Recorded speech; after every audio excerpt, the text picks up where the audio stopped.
They all begin that journey right there on that stage. We are so glad that you're with us here. It is a thrill to be at this event, one of our favorites ever. We can officially start because Swagu did the wave. We got Swagu, Mina Kimes, Ryan Clark, Dan Orlovsky. We have Adam Schefter and Peter Schrager as well throughout. Look at that Dan, smile. why are your seats so high? Because every time y'all make me drop my seat, every person I see in public goes, "You're so much taller than I thought," and I'm tired of it. Oh, I can't I'm taller than you, I'm taller than you, I'm significantly taller than you, and I'm taller than you. Significantly? Let me see something really fast here. Let the public. Well, I can't go much higher, but all right. Anyway, Dan's tall. We got it. Let's get to a lot more here. We got to get to Adam Schefter as we've got a lot of stories that are flying around. This is Adam when all the news starts to happen. What is the latest 28 hours ahead of the NFL draft? Laura, everybody's waiting to see what the New York Jets do at number 2. With everybody knowing what the Raiders will do, the Jets effectively are on the clock right now. And will they choose David Bailey from Texas Tech, or will they go with the Ohio State pass rusher Arvell Reese? There's no doubt the Jets are going to go with one of the edge rushers. Everybody in New York is on edge, waiting to see which edge they actually go ahead and pick. And then, of course, the questions will become, where does Jeremiah Love go? And there's been some speculation that the Arizona Cardinals, who would like to move Adam number 3, if they can't, that Jeremiah Love would be in the conversation to go number 3. Doesn't mean they'll pick him, but they'll talk about him. But the Cardinals would prefer to trade out. If he doesn't go there, Tennessee football would be in play. And Ty Simpson, of course, is expected to be the second quarterback picked in this draft. The question is, will it be in the first round, and where will it be? He continues. Cardinals can trade up into the first round, get the 5th-year option on Ty Simpson, and find a way to get a quarterback that a lot of people have linked to Arizona. Adam, we're keeping you close by because, as we all know, breaking news happens on this day. It happens tomorrow and the next day. If anything happens, we're going right back to you. Keep us updated on everything. Let's key in on George Pickens just a little bit more, as there has been some news happening today with the Dallas Cowboys.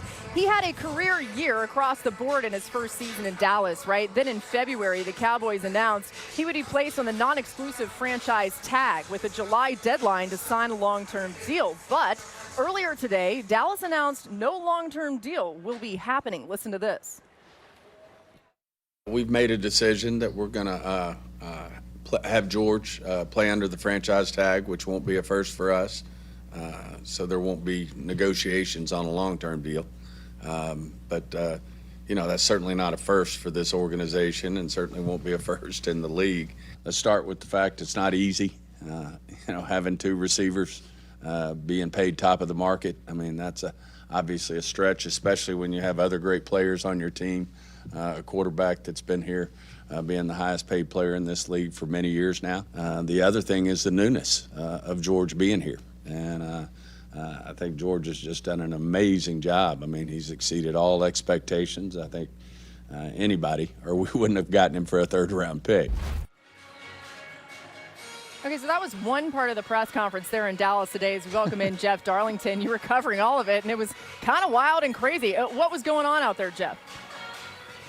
Well, Laura, if the chaos, the surreal nature of this pre-draft press conference was any foreshadowing of what's to come tomorrow during the draft, the Cowboys is the place to be.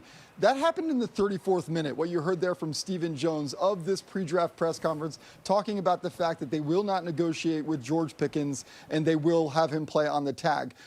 That was after Jerry Jones is sitting at his lectern with the microphone in front of him and says, "Oh, look over there, the president's about to walk through the door." All of us look up and Bill Clinton walks through the door, and 10 seconds later is now greeting Jerry Jones, who stands up and trips over as he's trying to then greet Bill Clinton. I understand, stay with me here, this is all very bizarre. But again, this is a half hour into this press conference that we learned about George Pickens. Now, before that, though, Jerry Jones also elaborated on draft plans that could go in any direction. This is a team with 2 first-round picks, very defensive needy team. We could see them going with a linebacker. We could see them going defensive back, maybe even pass rusher. But Jerry Jones also pointed out, again, before the Pickens stuff, that this is also a team that could go offense. Back in 2020, with the 17th overall pick, this was also a defensive needy team. They selected C.D. Lamb. Jerry Jones pointed that out this time around. So the question becomes, what do they do with George Pickens if, say, they decide to draft a wide receiver at 12? Do they trade him during this draft and get a day 2 pick? There is so much on the table here in Dallas, and I thought that the tone of the press conference set the table for what's to come here at the Star. Ooh. I like what you're throwing out there, Jeff. Great stuff. We'll be back with you in just a little bit. And Jeff mentioned what Jerry said potentially about offense. Brian Schottenheimer said at the league meetings, Marcus, that don't just get tied up in thinking that these early picks are going to be spent for the Cowboys on defense. But now that you consider this George Pickens element of it all, what do they need to do with those picks? George Pickens is not shocking to me. Yeah. Dallas has a number of holes that need to be filled, and I'm not sure financially they wouldn't be too strapped with signing George Pickens and not being able to build out the rest of the team. Always remember this, and this is one thing, for as critical as I am about things that Dallas does, they draft as well as anybody in the NFL. And not only do they draft well, their rookies contribute right away.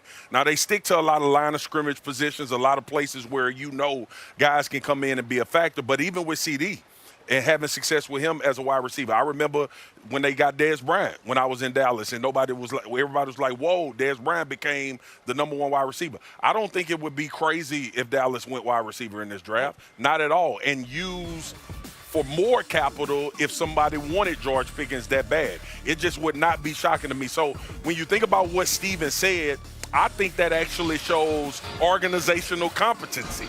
I think it makes sense. Now, it's not great for George. He had a phenomenal year. He wants to be paid as one of the highest wide receivers in the league. But Dallas doing business in this way with this particular situation, I think it's smart for this franchise for as many moves as I've been critical with them about. Did you guys find it interesting that he said it's not easy to pay 2 wide receivers the top of the market? Because CD in 2027, his cap hit is $46 million. Yeah. So he's kind of already telling us we're not paying both of them in the future. He just said it. So it's like they can restructure the deal. Yeah, I understand that, but for him to say that, I think makes a clear declaration.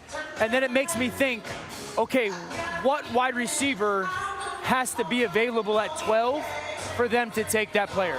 I mean, it has to be, in my opinion, that Jordan Tyson falls. Is that the only one? He's the only one I feel you pick at 12, especially when you look at the Orville Reese, Sonny Styles of it, right? If those guys begin to fall and you have 12 and 20 and you feel like you can get a transcendent defensive player or a defensive player that plays right away and makes a difference, because none of these dudes come in my opinion, and become George Pickens last year. And in my opinion, that was also the reason this offense was so good. Not only his fit from an athletic standpoint, but the way that he took to Dak and also CeeDee Lamb. Mina, a lot of people have said, and there have been reports that the Cowboys have an appetite to trade up potentially. If they do they trade up for an offensive player or a defensive guy? I think it would be a defensive player, and I think it's because picking at 12, there's a very strong likelihood the premium defensive players, someone you mentioned, will be gone. Yep. As far as who I would trade up for me, if the draft shakes out this way, if David Bailey goes 2,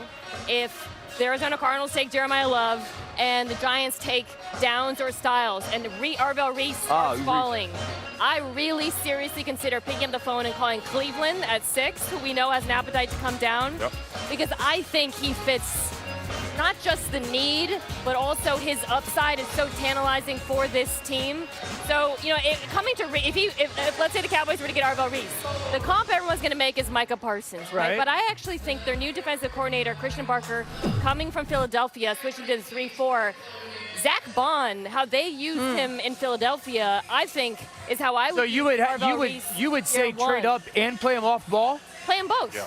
Where the way they would use Bond his first year in Philadelphia, where yes, he would play off the ball, but then they would walk him down to the edge. Sure. They would mug him up. Sometimes he would go. Sometimes they would. Those are all things that Arvell Reese did at Ohio State. And to me, as he transitions to becoming a full-time pass rusher, you can keep him on the field that way. And he can make an impact. I think it also says, or you also have to evaluate what they feel about DeMarvion Overshown and the way they want to utilize him, right? Being able to pair those two guys and make sure that they fit. Because I think a big piece of what we miss about defensive play, it is what you can do individually, but how those puzzle pieces fit together and the way Christian would want to use them. Let me ask you this then. Let's in the hypothetical world, Arvell Reese is the trade-up option. Then that's a defense with 2 off-ball backers that are a little bit more like athletic players rather than big-bodied players in a conference that is more often than not a run-heavy Reese is a conference. really good run defender, though. Yeah. Like Off ball? Yeah, he's 100%. physical, Oh, too. dude, But it's he also is- big he enough is with a those- And what he sound does too as well is hunt. Like the one thing about Reese is when the ball gets going sideline to sideline, and we saw this with Overshown as well, they hunt, they run with great angles, they understand pursuit. Yeah. And I think that sort of speed is Well, what it's we also- saw from Philadelphia it's also being a so position good. of need. They've been trying to patchwork this linebacker I know, position forever. through free agency. They've drafted guys. Obviously, it's been a long time since they felt good about a off-the-ball linebacker. Remember, Micah Neville was that guy. He was always up front. You go back to when they made the trade for the guy to Cincinnati, the backer, or Minnesota this year. Logan Wilson. Logan Wilson. Logan Wilson. Then you think about, you go back to when they drafted Jalen out of Notre Dame. They, regardless of the injury, they've been trying to find and solidify this position for a while. I don't think it would be crazy for them to do that, but I'm going to tell you this, man. I think David Bailey is going to be a factor for whatever team he ends up, as far as a guy that can get after the passer doesn't in get these past critical two, though. games in the fourth quarter where we see him come down to time and time again. Yeah. If David Bailey is there from Texas Tech. He's not gonna be there at in 12, it- though. The Jets, I- Tennessee. No, I'm talking. But what I'm saying is, if you gonna come up Oh, you- and he's there, But does the Pickens news change anything draft-wise today? Because Yes, absolutely. Right? It has Yeah. to, because while I Absolutely. believe it's a defensive draft for the Cowboys, there has to be a little bit of thought of if that. I would agree Tyson would be the guy. I don't think after hearing Stephen Jones's comments, there's a reasonable way that George Pickens and CeeDee Lamb are Cowboys in 2020. they're not gonna be. That has to play. They're not gonna be. It would be shocking if George Pickens plays this year at all. You have to remember the ties to Michael Parsons' agent, David Mulligetta. This is 2 times the Dallas Cowboys has refused to work I with him. do not believe that this caught David Mulligetta off guard. Yeah. That's number one. The other thing is, I go back to the linebacker spot. They've been trying to find a number 2 wide receiver forever. Yeah. In Dallas as well. What's tricky for Dallas is no second-round draft pick. And I like the Trades. second-round wide receivers, but You got to you go gotta get get a it- player. Right? That's big news today. Yeah. Jordan Tyson would be a great Yes. fit. Carnell Tate probably gone by the time And they get him at 12. Tyson is from Allen, Texas. Yeah, good point. Right down the street from the facility. Okay, we're going to keep an eye on this, leave it there. Big news that certainly factors into all of it. Let's take a look at Peter Schrager's latest mock draft that he just put out today. We can see the top 10 here. It's coming your way in just a moment. We're going to bring Peter